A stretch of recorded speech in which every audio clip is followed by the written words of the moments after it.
Ingresamos en un nuevo segmento de nuestro programa, volvemos al marco del trabajo de la Facultad de Ciencias Agropecuarias de la Universidad Nacional de Córdoba. Continuamos dialogando, en este caso, con el ingeniero agrónomo Ricardo Maich. Seguimos trayéndole los resultados del ensayo comparativo de rendimientos con distintas fechas de siembra sobre un híbrido de maíz, fundamentalmente mirando la comparación entre la campaña 2019 contra la 2020-2021.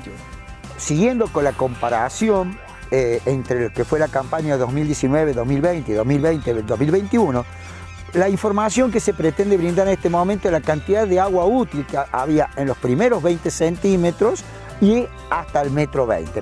Algo llamativo, a pesar de esto que hemos visto que las precipitaciones son muy semejantes en los 2 años, es que nosotros veníamos de un invierno muy seco, y ese invierno seco hizo que la cama de siembra, hasta que fuera amigable al cultivo, le llevó mucho tiempo. A diferencia del año 2019-2020, que tuvimos cama de siembra en cantidad de milímetros exactamente a nivel de la capacidad de campo, los primeros 20 centímetros, arriba de 25 milímetros. Y recién nosotros pudimos llegar a los 25 milímetros en la 4ª fecha de siembra en el año 2020-2021. Es decir que estuvimos con el 30 y el 40% hasta mediados de diciembre, hasta que pudimos tener una cama amigable para la implantación de cultivo en la campaña que estamos viendo en este momento. A diferencia de lo que ocurrió en el 2019-2020, que tuvimos la cama de siembra mucho más homogénea a lo largo de las distintas fechas de siembra. Y esto también se vio en la cantidad de agua almacenada hasta el metro 20. En líneas generales fue mayor la cantidad de agua almacenada hasta el metro 20 en la campaña 2019-2020 respecto a la 2020-2021. El cultivo se ve muy bien, ¿pero por qué? Porque probablemente, como comentábamos con Marcos Amaya, las precipitaciones han sido oportunas y han hecho de que el cultivo no le faltase agua llovida, aun cuando le pudiese faltar agua almacenada en el suelo. Y en estos últimos minutos del informe, y tal como lo hicimos el año pasado, recorremos ahora el lote con el ingeniero Ricardo Maich para las conclusiones finales.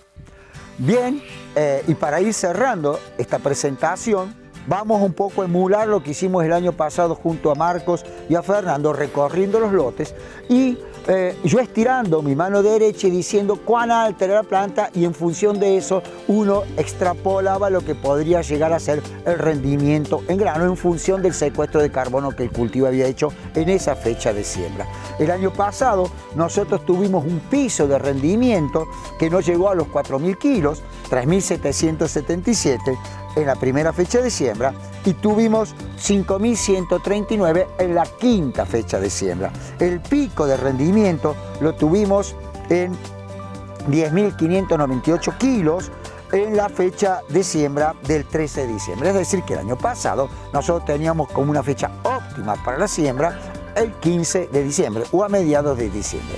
En este año parece que se hubiese corrido un poco la curva hacia las fechas más tardías, y ustedes pueden observar que la 3ª y la 5ª fecha de siembra, que son los que están a mi mano derecha, son muy parecidas en cuanto a la apariencia, en cuanto a la biomasa que tienen, pero relativamente están ligeramente por debajo de lo que es la 4ª fecha de siembra que estoy marcando entre la 2ª y la 6ª. Es decir, que en este caso nosotros tenemos que la 4ª fecha de siembra aparentemente sería la fecha que daría mayores rendimientos, con 2 princesas, por decir así, primera y segunda princesa, hablando de la fecha del 15 de diciembre y la fecha de mediados de enero, el 15 o aproximadamente mediados de enero. Es decir, que hoy el pico se nos ha corrido ligeramente hacia la derecha, es decir, hacia un atraso en la fecha de siembra, y con respecto obviamente a la 2ª, a la 6ª y a la primera,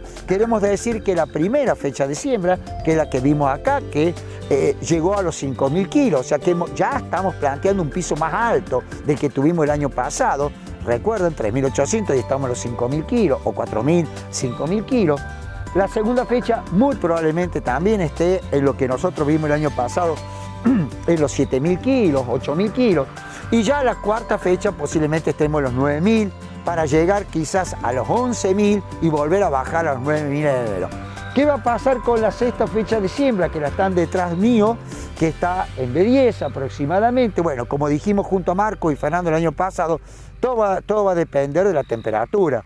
Si se llegan a adelantar las bajas temperaturas, una helada y lo afecta al cultivo, si lo afecta al estado vegetativo directamente no hay cosecha, pero habrá que ver si lo afecta ya en llenado de grano y eso, como vamos a ver, posiblemente haga una reducción en el peso del mismo. Y del trabajo, de la actividad agrícola, de los ensayos del ingeniero Maich en el campo de la Facultad de Ciencias Agropecuarias de la Universidad Nacional de Córdoba, nos vamos ahora específicamente a la actualidad de la apicultura a nivel nacional. Entre las novedades que la apicultura está presentando en los últimos tiempos está la actualización en lo que respecta a propóleos. El propóleo, bien sabido es una resina que las plantas secretan y que las abejas recogen para inmunizar todo el ámbito de la colmena, todo el ámbito de la cámara de cría. Sabemos que el propóleo tiene muchas propiedades y el punto central hoy es trabajar en producir un extracto de propóleos de buena calidad. Hemos publicado hace pocos años un trabajo de Telmo Martínez muy interesante donde él nos ayuda a tener un propóleo realmente una concentración del 10%. Luego nosotros en Córdoba hicimos experimentos y validamos esa técnica que nos propuso Telmo Martínez. Recientemente, hace unos meses, salió publicado un trabajo muy bueno de Ana Salas, una chica, una doctora en bioquímica de Tucumán, que hizo un trabajo muy interesante produciendo un propóleos a una concentración de distintos tenores en gel, para poder hacer aplicaciones tópicas. Una interesante alternativa. Por un lado, tenemos la forma de lograr un concentrado de propóleos realmente ajustado a una concentración válida desde el punto de vista químico, y por otro lado tenemos la oportunidad de producir un gel que nos permite hacer aplicaciones tópicas.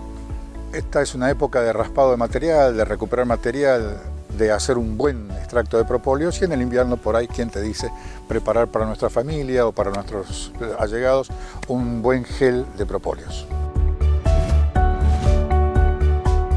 Llegamos a una nueva pausa en Campo Activo, enseguida continuamos. En el próximo bloque de nuestro programa venimos con estos temas.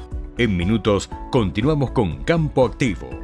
En el próximo bloque estaremos en el INTA y regresaremos a la Facultad de Ciencias Agropecuarias de la Universidad Nacional de Córdoba.